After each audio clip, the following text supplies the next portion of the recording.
پاک بحریہ اور پی ایم ایس اے کا 24 گھنٹوں میں دوسرا کامیاب ریسکیو آپریشن۔ کھلے سمندر میں ڈوبنے والی کارگو کشتی الحمدان یعقوب کے عملے کو بحفاظت بچا لیا۔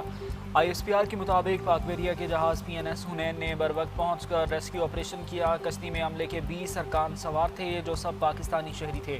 پاک بحریہ نے ایک بار پھر بروقت اور مؤثر کارروائی سے اپنی پیشہ ورانہ صلاحیتوں کا ثبوت دیا۔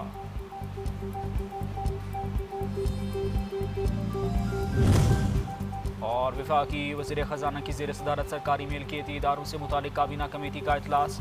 پاکستان نیشنل شپنگ کارپوریشن کے بورڈ میں خالی آسامی پر آزاد ڈائریکٹر کی تقرری اور سمیڈا کو سرکاری اداروں کی فہرست سے نکالنے کی منظوری۔ توانائی کے شعبے کے سرکاری اداروں کو آئی ایف آر ایس قواعد سے استثناء دینے کی سمری مؤخر۔ کمیٹی کا سرکاری ملکیتی اداروں کے بورڈز کی تشکیل اچھی طرز حکمرانی کے اصولوں پر کرنے پر زور۔ افغانستان میں موجود دہشت گرد تنظیمیں پاکستان کی سلامتی کے لیے مسلسل خطرہ ہیں۔ عالمی برادری کو دہشت گردی کے خاتمے کے لیے مشترکہ کوششیں تیز کرنا ہوں گی۔ نائب وزیر اعظم اسحاق ڈار کا کروشیا کے وزیر خارجہ کے ہمراہ پریس کانفرنس۔ کہا افغان سرزمین کسی بھی ملک کے خلاف استعمال نہیں ہونی چاہیے۔ بھارت کا سندھ طاس معاہدہ معطل کرنا اور پانی کو ہتھیار بنانا عالمی قوانین کی سنگین خلاف ورزی ہے۔ کشمیر اقوام متحدہ کے ایجنڈا پر موجود دیرینہ تنازع ہے۔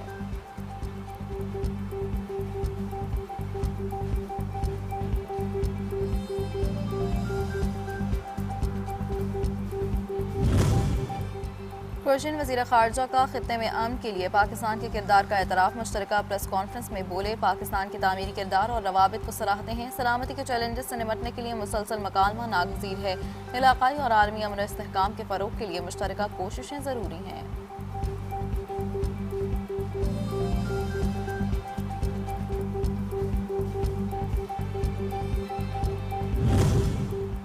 دنیا کو پرامن رکھنے کے لیے مشترکہ کوششوں کی ضرورت ہے۔ وفاقی وزیر داخلہ محسن نقوی نیو یارک میں عالمی سمٹ سے خطاب۔ کہا، جدید ٹیکنالوجی کے مؤثر استعمال سے جرائم کے خاتمے میں اہم کردار ادا کیا جا سکتا ہے۔ معلومات کے تبادلے اور ادارہ جاتی تعاون کو مزید مضبوط بنانا وقت کی اہم ضرورت ہے۔ باہمی تعاون کو فروغ دینے سے ہی عوام کے جان و مال کا بہتر تحفظ یقینی بنایا جا سکتا ہے۔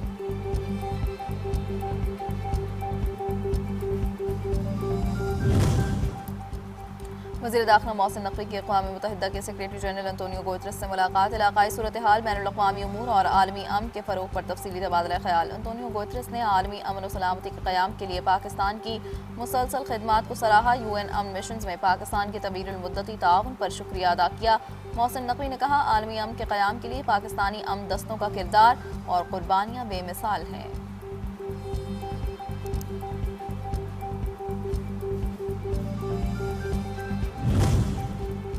مونسون، ہیٹ ویو اور اربن فلڈنگ کا خدشہ، تمام ادارے الرٹ رہیں۔ وزیر اعلیٰ پنجاب مریم نواز شریف کی جانب سے اہم ہدایات جاری۔ اجلاس سے خطاب میں کہا، موسمیاتی تبدیلی ایک حقیقت ہے، تمام متعلقہ ادارے مکمل تیاری رکھیں۔ مونسون بارشوں سے نمٹنے کے لیے پیشگی اقدامات کیے جائیں۔ ہیٹ ویو سے نمٹنے کے لیے بھی خصوصی اقدامات کیے جائیں۔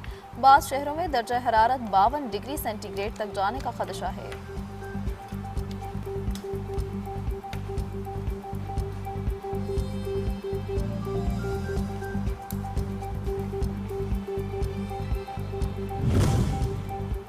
خیبر پختونخوا حکومت نمائندوں اور گورنر کی چینی سفیر سے ملاقات۔ وفد میں اسپیکر بابر سواتی، گورنر فیصل کریم کنڈی، وزیر خزانہ مزمل اسلم اور پارلیمانی لیڈر شامل تھے۔ ملاقات میں مختلف شعبوں میں تعلقات کو مزید مستحکم بنانے کے امور پر تبادلہ خیال کیا گیا۔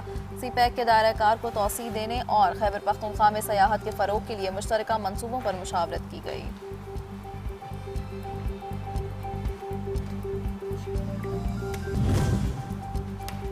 جون 2026 میں ترسیلات زر $3.5 ارب رہیں۔ اسٹیٹ بینک نے بیرون ملک مقیم پاکستانیوں کی جانب سے بھیجے گئے ڈالرز کی تفصیلات جاری کر دیں۔ مالی سال 2026 کے دوران ورکرز ترسیلات زر کا مجموعی حجم 41.58 ارب رہا۔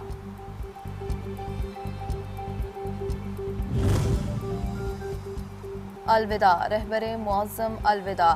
ایران کے شہید سپریم لیڈر آیت اللہ سید علی خامنئی کا جسد خاکی عراق سے مشہد پہنچا دیا گیا۔ شہید آیت اللہ سید علی خامنئی کو روضہ امام رضا علیہ السلام کے احاطے میں سپرد خاک کیا جائے گا۔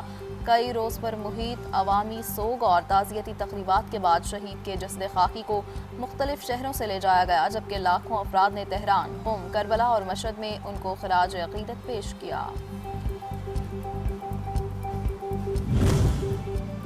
مشرق وسطی میں پھر کشیدگی، امریکہ کے ایران پر دوسرے روز بھی حملے، ساحلی علاقوں سرک اور بندر عباس سمیت مختلف شہروں میں دھماکے، امریکی فوج کا میزائل اور ڈرون ذخائر سمیت 90 فوجی اہداف کو نشانہ بنانے کا دعویٰ، فضائی دفاعی نظام فعال، امریکی حملوں سے اب تک ملک کے 5 صوبے متاثر ہوئے، 14 افراد جاں بحق اور 78 زخمی، چابہار فری زون سے گاڑیاں محفوظ مقامات پر منتقل۔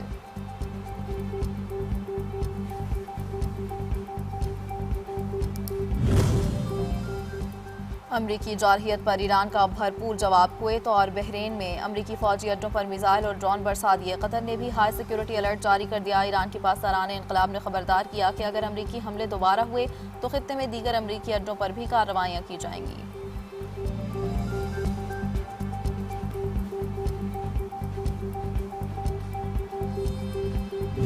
ایران نے مزید حملے کیے تو 20 گنا زیادہ طاقت سے کارروائی کریں گے، امریکی صدر ٹرمپ کی دھمکی، دعویٰ کیا کہ امریکہ ایران کے خلاف فوجی محاذ پر پہلے ہی کامیابی حاصل کر چکا ہے، کہا ایران معاہدہ کرنا چاہتا ہے تاہم مجھے یقین نہیں کہ وہ معاہدے کی پاسداری کرے گا۔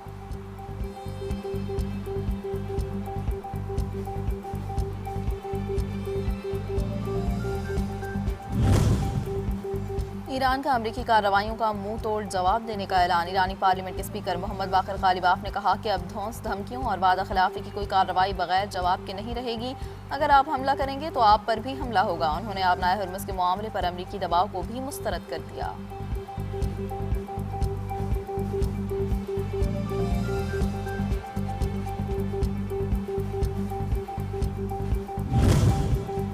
ایران نے آبنائے ہرمز بند کرنے کی کوشش کی تو اسے جوابی کارروائی کا سامنا کرنا پڑے گا، امریکی نائب صدر کی دھمکی، کہا کہ امریکی حملے اس وقت تک جاری رہیں گے جب تک ایرانی ہرمز نہیں کھولتے اور جہازوں پر فائرنگ بند نہیں کرتے۔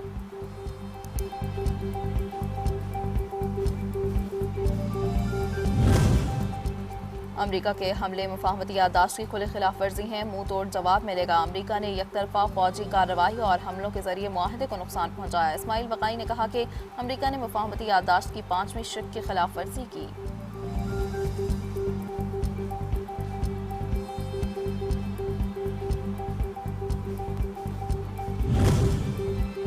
لبنان اسرائیل فریم ورک معاہدے کی ایک شق بھی نافذ نہیں ہونے دیں گے، لبنان کی مزاحمتی تنظیم حزب اللہ کا اعلان، نعیم قاسم نے کہا کہ ایران نے مزاحمت کو طاقت، وقار اور استقامت فراہم کی، ایران کی بہادری کے باعث جنگ بندی ممکن ہوئی۔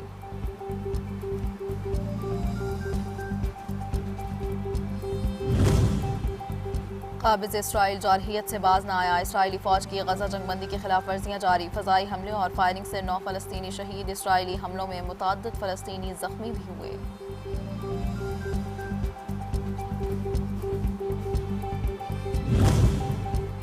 قطری وزیر خارجہ کے سعودی، UAE اور ترک ہم منصبوں سے رابطے، خطے میں قیام امن کے لیے سفارتکاری پر زور، حالیہ حملوں کے بعد کی صورتحال پر تبادلہ خیال، رہنماؤں کے درمیان مشرق وسطی کی تازہ صورتحال پر بات چیت۔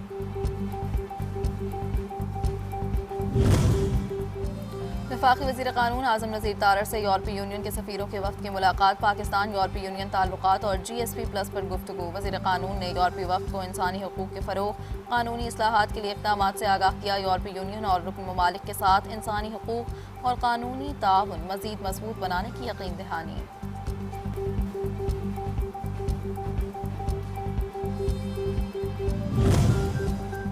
بہتر کارکردگی سے میری ٹائم سیکٹر میں پاکستان کا درجہ 30% بلند ہوا، چیئرمین میری time task force Iftikhar Ahmed Rao کہتے ہیں پاکستان وسطی ایشیا تک رسائی کا اہم ذریعہ ہے، دنیا کی 80% تجارت سمندر کے راستے ہوتی ہے، پاکستان گلف کے اہم ترین حصے پر موجود، کہا وزیر اعظم کو سفارشات پیش کی، میری ٹائم ٹاسک فورس کی عمل درآمد کمیٹی تشکیل دے دی گئی۔